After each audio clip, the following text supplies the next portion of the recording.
She spit in my face in front of everyone, and I thought it was just an accident. But when I found out who she really was and who was behind her, I realized this wasn't just humiliation. It was war. And trust me, I wasn't about to stay in the shadows. What happens next, you definitely won't expect. So, there I was, minding my own damn business, just sitting in my seat, trying to zone out and enjoy my flight. Not like I haven't been on a million flights before, but something about this one felt off. The air, the vibe, it was all kind of tense, you know? Maybe it was just me. I had my work with me, my headphones in, blocking out the world. I wasn't expecting anything out of the ordinary. Just a regular flight to get from point A to point B. But nah, life had other plans. So I'm chilling there, right? Just staring out the window, watching the clouds roll by, when I start feeling that dry throat. You know that feeling when your body's like, hey, you're dehydrated, idiot. Get some water. So I hit the call button.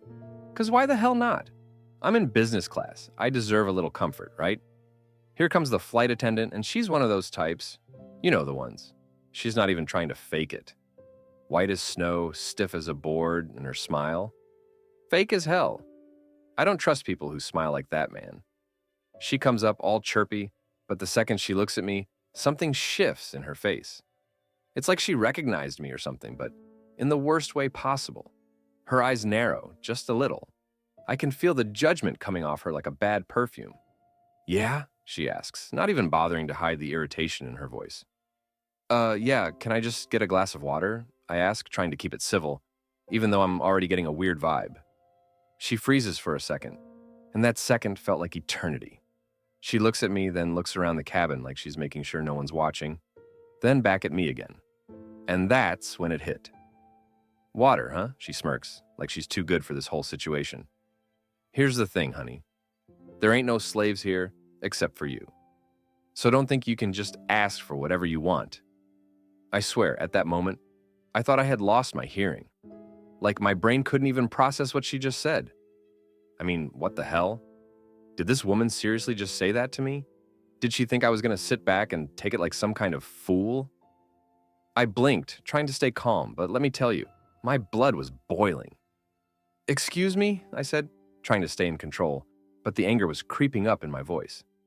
She crossed her arms, now standing tall like she was some sort of goddamn queen. You heard me. Just sit tight and wait your turn. This ain't your time to speak up. Now listen, I've dealt with some BS in my life, but this was something else. Like she thought she could just tell me to shut the hell up, like I was some second-class citizen. But I wasn't having it. Oh no. You don't get to spit on me like that and expect me to just turn the other cheek. Not today, not ever. So, I fired back. What the hell did I do to you? I literally just asked for some water, lady. What's your issue? I could see it. She wasn't ready for this. Not one bit. But she didn't back down, though. Number. She raised that damn chin of hers, looking at me like I was the problem. Maybe you should know your place, she said, voice dripping with disdain. You don't just get to ask for shit like everyone else. And then, before I could process what was happening, she took it a step further. I don't even know what came over her, but she leaned in close, and before I could react, boom! She spat right in my face. I stood there, completely stunned.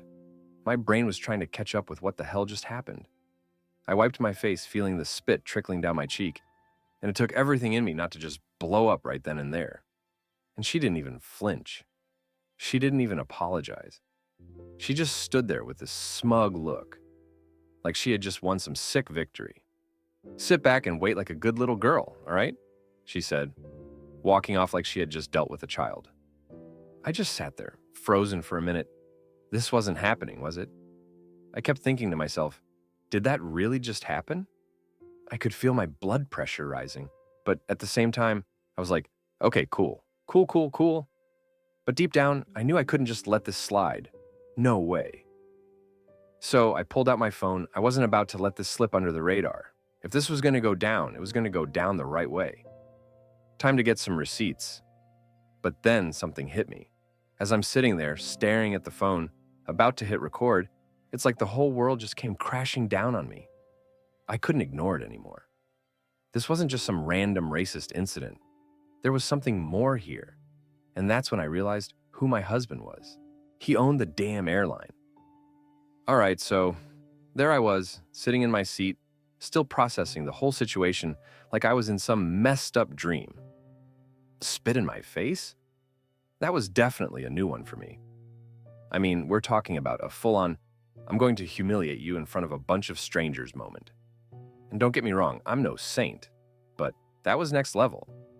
At first, I thought maybe I was overreacting. I mean, maybe it was just one of those things where someone's had a bad day and they take it out on you. But nope. This wasn't some bad day. This was straight up targeted hatred. I stared out the window for a second, trying to calm myself down. I mean, I didn't want to be the angry black woman on a plane, you know? But really, what was I supposed to do? Take it? Just sit there and act like that was okay? Hell no. My fingers hovered over my phone. I had to get this on camera.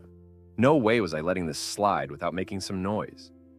I wasn't just going to sit there and let some woman use her position to humiliate me. I wasn't raised that way, so I hit record.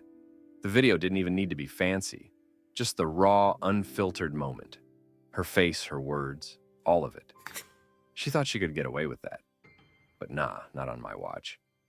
I made sure to catch her walking away too, so she could see the truth getting exposed. But I wasn't done yet. Oh no. I had an ace up my sleeve. You see, most people don't know this about me, but I don't just deal with nonsense. I make sure things happen. That's just how I roll. And my husband, well, let's just say, he doesn't take kindly to people messing with his people. I grabbed my phone again and shot him a quick text. You're not going to believe what just went down on this flight. Meet me when we land. I didn't even bother with the details right then. He knew. He knew the kind of fight I was talking about. No need to sugarcoat it. Now, I'm not some person who goes around using connections for everything. But let's be real. When you've got serious leverage, you use it. You don't let these kinds of things slide. I could already imagine how this would play out. And it wasn't going to be pretty for the flight attendant. The rest of the flight felt like it took forever. The minutes dragged. Every time I looked up, she was moving around like nothing happened, serving people with a big old fake smile plastered on her face. But I wasn't the only one who saw what went down. I could feel eyes on me. I knew people were talking. I wasn't stupid. That kind of thing doesn't just vanish into thin air. Some people gave me sympathetic glances, but others, the way they looked at me like I was the one making a scene. Yeah, I noticed that too. Typical. It's always like that, right? When you're the target, everyone thinks you're the one stirring the pot. I wanted to scream, but instead, I just kept my cool. In the back of my mind, I could already hear my husband's voice. Handle it! That was all he needed to say. He knew how to play this game, and so did I. Finally, we landed. I could feel the anticipation bubbling inside me. As soon as I walked off that plane, I was on a mission. I knew I had to find the right people to talk to. Fast! There was no waiting around for someone to figure this out. This wasn't just about me. This was about everyone who's ever been on the receiving end of this kind of crap. I walked up to the flight desk and there she was, still pretending like nothing happened. She didn't even look at me. That's when I realized she thought this was all over. That's when I smiled to myself. I need to speak to someone higher up. Now, I said, my voice calm but steady. Her eyes flickered to me. She could tell something was up, but she didn't know what. You'll need to take that up with customer service, she muttered, brushing me off. I wasn't having that. Not today. No, I said, my voice sharper now. I don't need to talk to customer service. I need to talk to someone who actually has power to do something about this. I'm not going to lie, there was a part of me that was low-key enjoying this moment. Seeing her squirm as I stood there, no longer a quiet victim, but a person demanding answers. It felt damn good. But then, out of the corner of my eye, I spotted him. My husband, Alexander. He had walked in all tall and confident, with that I own this place swagger he always carries with him. You could feel the shift in the air as soon as he stepped through the door. People always did that double take when they saw him, but right now, I didn't care about that. I just needed him to do what he does best. I walked over to him, still glaring at the flight attendant, like I wanted to throw her out of the nearest emergency exit. He raised an eyebrow as I got closer. You texted me, he said. What happened? Without saying a word, I pulled up the video on my phone and handed it to him. I watched his expression change from confusion to pure fury in a matter of seconds. I want her fired, I said, my voice quiet but fierce, and I want her to know why. Alexander didn't even blink. It's done. I'll make sure of it. As he turned to walk toward the airline's office, I felt this sudden rush of relief. This wasn't just about a personal victory for me. This was about making sure something changed. This was about showing that we won't stand for being treated like crap. And if she thought this was just going to be a slap on the wrist, well, she had another thing coming. So, after everything went down, the flight was over, and I thought maybe, just maybe, I could breathe easy. But that feeling didn't last long. You know how it goes. Sometimes the aftermath hits you harder than the actual event. The second I stepped off that plane, I could feel the tension in the air. It wasn't just about the flight attendant anymore. It was bigger than that. People were starting to talk, and that's exactly what I needed. Word was spreading faster than wildfire. I had the receipts, I had the video, and my husband was not letting this slide. The question wasn't whether the flight attendant would face consequences. It was how big those consequences were going to be. We were in the terminal now, moving quickly, like we had a mission. My phone was blowing up, notifications left and right, comments, messages, people reaching out. You wouldn't believe how many people had seen the video already. But here's the thing. It wasn't just about the viral video anymore. It was about what was coming next. We reached Alexander's office, and the moment he stepped through the door, his assistant looked up like a deer caught in headlights. She knew exactly what was happening, and she wasn't about to get in his way. I didn't need to say much. Alexander took control of the situation, his voice calm but loaded with authority. Get me the head of operations, now, he told her. And I could tell by the way his jaw tightened, he was not playing games. He walked straight to his desk, sat down, and leaned back in his chair like he had all the time in the world. Me? I was pacing. Every second felt like an eternity. And the thing about Alexander, he wasn't just a businessman, he was a force. When he was pissed, people felt it. And I knew that wasn't just going to be some corporate mess-around meeting. This was going to get real. She'll be here in 5, his assistant said, her voice shaky. I didn't blame her.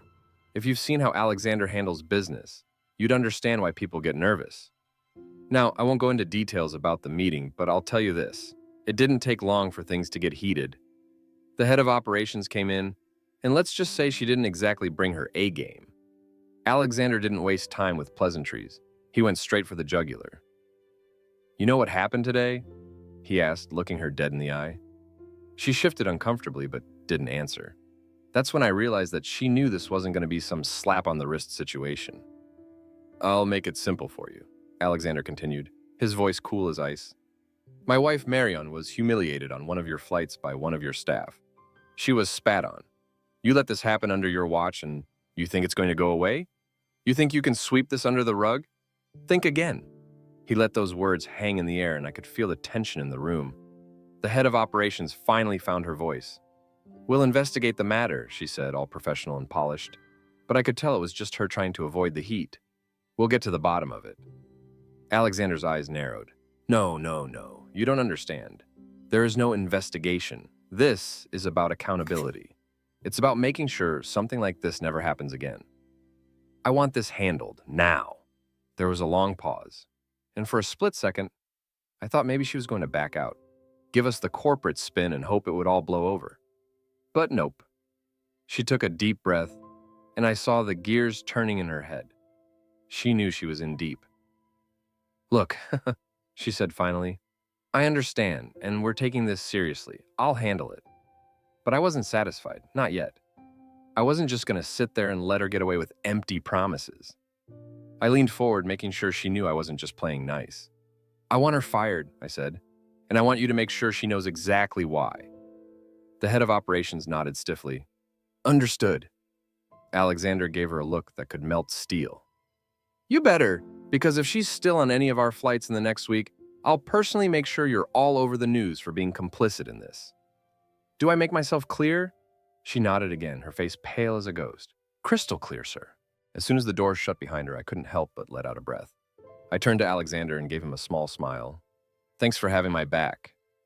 He didn't say anything right away. Instead, he just gave me that look. The one where you know everything's going to be all right. He finally spoke up. You don't need to thank me. This isn't about you. This is about making sure things change. People can't just go around treating others like that without facing consequences, not in my world. And that was it. We weren't done yet, but we were on our way. The ball was rolling, and there was no stopping it. But here's the thing. You think it ends there? Nope. The real story was just beginning. Word was spreading fast, not just about the flight attendant, but about the bigger issue at play. And people were watching. What started as a single incident became something way bigger. The viral video, the attention, it all worked in our favor. And when it came time to show the world just how powerful accountability could be, we were ready. I wasn't going to back down, and I knew Alexander wouldn't either. This wasn't just about revenge. This was about making sure everyone knew they couldn't get away with that kind of behavior, no matter who they were. But as the story unfolded, there was one thing I knew for sure. The fight had only just begun. If I were in Alexander's shoes, I'd do the same thing. When you see something like that happening, you don't just stand by. You step up, call it out, and make sure that person understands they can't get away with it. We can't let that kind of behavior slide, not in this day and age. The way that flight attendant treated Marion was unacceptable. It's not just about revenge, it's about ensuring that this kind of thing doesn't happen again to anyone else. Have you ever faced something like this? Or maybe seen it happen to someone else? It's time we start speaking out more, calling out the BS, and standing up for each other. If you've ever been in a similar situation, share your story in the comments. Let's keep this conversation going. Like, share, and comment if you think this kind of behavior shouldn't be tolerated. Together, we can make a difference. Remember, your opinion matters. This story was made to shine a light on this issue and make the world a better place. Let's keep pushing for change.